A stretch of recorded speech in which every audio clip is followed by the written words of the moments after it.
बिस्मिल्लाहिर्रहमानिर्रहीम। अस्सलाम वालेकुम जी नाज़रीन, आज का फिर हमारा टॉपिक तलफ़्फ़ुज़ सीखें। ये कुछ अल्फाज आज हम फिर आपके लिए लेके आए हैं।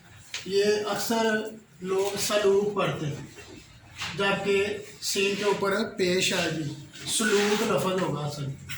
उसके बाद चनाचा पढ़ते हैं, लफ्ज़ चुनाचे है। उसके बाद हमारा जो अगला लफ्ज़ है वो है सकून पढ़ते हैं, जबकि सुकून लफ्ज़ है, सीन के ऊपर पेश आएगी।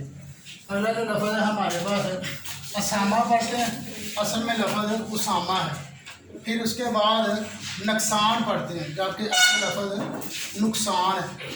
ये लुत्फ़ उठाना गलत होता है, जबकि लुत्फ़ उठाना सही लफ्ज़ लुत्फ़ उठाना होता है। जी नाज़रीन, उम्मीद करते हैं आपको ये अल्फाज समझ आए होंगे। अगर आपको ये हमारी वीडियो अच्छी लगी है तो लाइक करें, शेयर करें और कमेंट करके बताएं। अल्लाह हाफ़िज़।